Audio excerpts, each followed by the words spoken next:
পিরোজপুর জেলায় প্রায় ১২ লক্ষের মতো আমাদের হাঁস পপুলেশন আছে।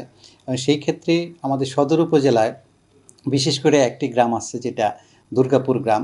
ওই গ্রামে প্রায় ২০০-র অধিক খামারি আছে যারা নিয়মিত হাঁস পালে, এবং সেই গ্রামটার নামকরণই হয়েছে হাঁসের গ্রাম।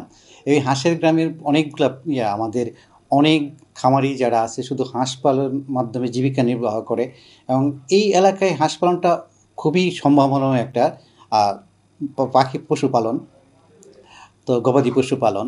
এবং এই যে এই হাঁসের পালনটা বিশেষ করে আরেকটা সুবিধা হলো যে হাঁস খুব অল্প রোগ সংখ্যা খুব অল্প হয়, এটা খুব কম রোগী হয়, কয়েকটা রোগীর মধ্যে আমরা টিকা যদি আমরা ভ্যাকসিনেশন ঠিক মতো দিই তাহলে কিন্তু সেটা তার রোগবালাই একটু কম। আর আরেকটা সুবিধা হলো যেহেতু এখানে হাঁসের খাবার, যেহেতু খাবারের যে উচ্চ মূল্য আমরা যে পোলট্রি মুরগি পালনের ক্ষেত্রে যেটা দেখি, হাঁসের পালন ক্ষেত্রে সেটা একটু ব্যতিক্রম।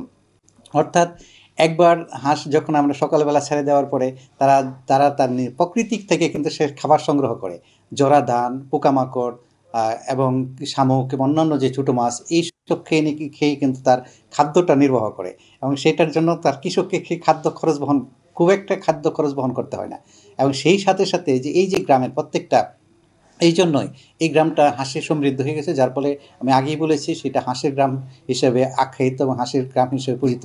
এই গ্রামের প্রতিটা মানুষ যাদের প্রত্যেকটা প্রত্যেকটা বাড়িতেই কিন্তু হাঁস আছে কম বেশি ২০০ থেকে ৩০০ বা ২০-২৫ বা প্রত্যেকটা ঘরে ঘরেই হাঁস আছে। আমরা আশা করছি যে এই গ্রামের যেরকম একটা সম্ভাবনা আছে হাঁসের ক্ষেত্রে, অন্যান্য প্রাণীর ক্ষেত্রেও, এবং সারা পিরোজপুরেও কিন্তু আমরা এরকম আরও কিছু গ্রাম যদি আমরা আরও করার জন্য আমাদের সম্ভাবনা আছে এবং আমরা সেটা করব। তার মাধ্যমে বিশেষ করে দুর্গাপুরের যে হাঁসের গ্রাম, এই গ্রামকে সমৃদ্ধ করার মাধ্যমে আমাদের পিরোজপুরের যে আমাদের জনগণ অর্থাৎ আমাদের খামারি তারা যেরকম সমৃদ্ধ হবে, এবং সেই সাথে সাথে এইখানের উৎপাদিত ডিম, উৎপাদিত মাংস, এটা দিয়ে মোটামুটি আমাদের যে পিরোজপুরের চাহিদা পূরণ হবে, সর্বোপরি আমাদের দেশের চাহিদা পূরণ হবে, এবং অর্থনৈতিকভাবে আমাদের এই খামারিরা যেরকম লাভবান হবে সেই রকমভাবে আমাদের দেশের অর্থনৈতিক সমৃদ্ধ হবে বলে আমি আশা করি।